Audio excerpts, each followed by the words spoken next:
Terrence Ball Crawford, he's done some very questionable things over the last couple of years in preparation for fighting Errol Spence Jr. One of those things is he linked up with Victor Conti.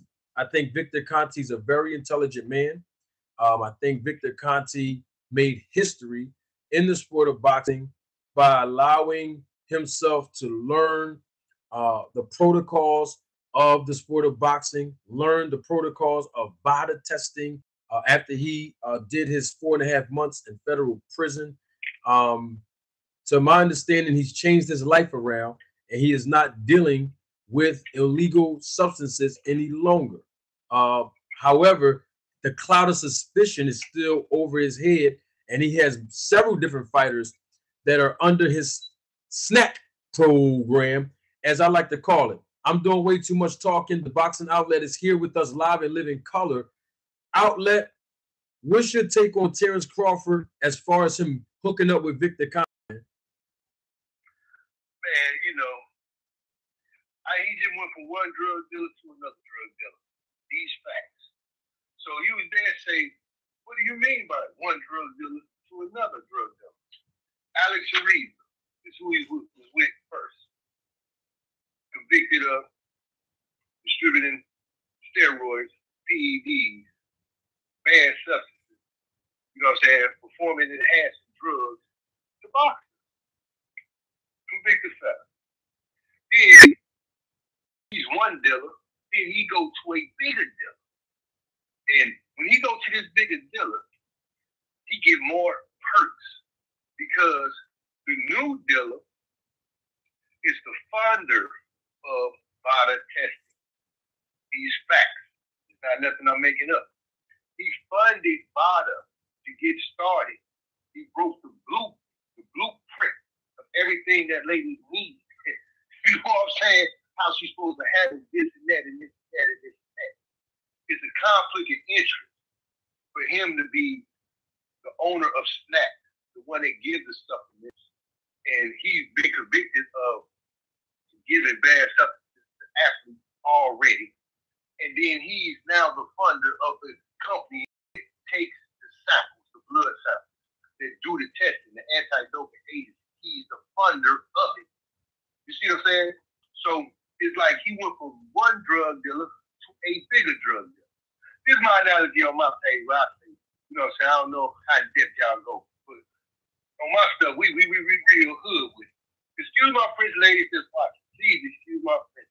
I must say this. If you see a prostitute with a pimp, or you see a lady with a pimp for a whole month straight, you ain't got to ask this. You ain't got to do that. And then the next month, you see her with a whole bigger. You know what she doing. These questions you don't have to ask. Why you go from one drug dealer to another drug dealer, both convicted? Then you got a coach, Bomac, that gave Amir Khan, was in the camp with Amir Khan tested positive for PED.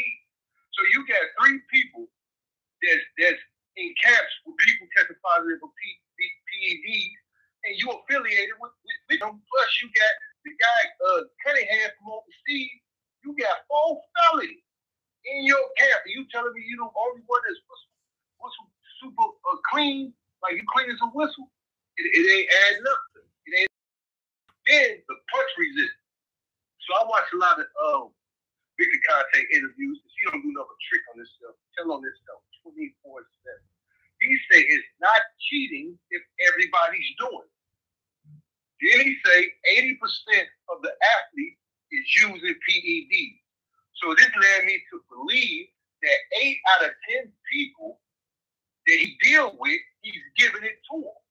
You see what I'm saying? Because if it's an 80%, I mean 80% use it, 20% not use it. Is it more than likely, if that's the case, coming out of his mouth, quote unquote, if that's the case, right, isn't it more likely that Terrence Crawford is using this stuff than he's not using it?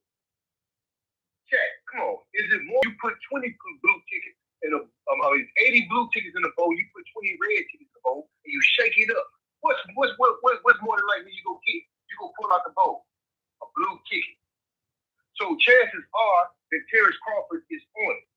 That's Terrence Crawford going online now, I think it's because of manager Marty and a boxing outlet that he has to defend himself because it's getting to him from the first day after the fight, the same night, the next morning, and every day since then. I've been saying that boy that boy also, a legend.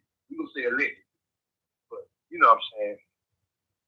Gotcha. Make sure we don't get no channel shut down, but allegedly he been on something. And manager Marty, do you agree, disagree? I mean, what you think about that?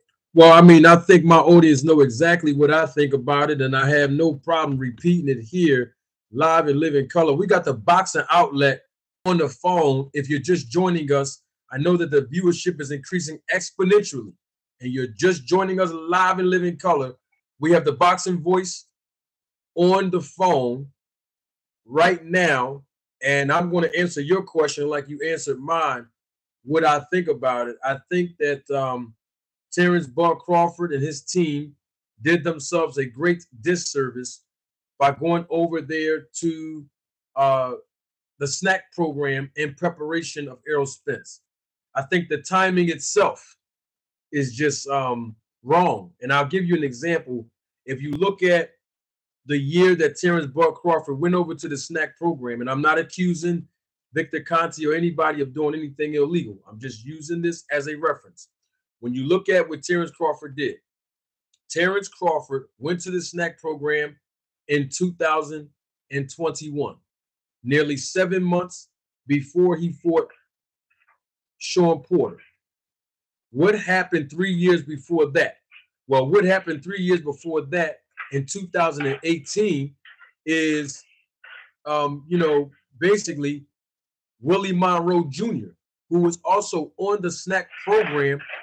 He actually tested positive for a banned substance.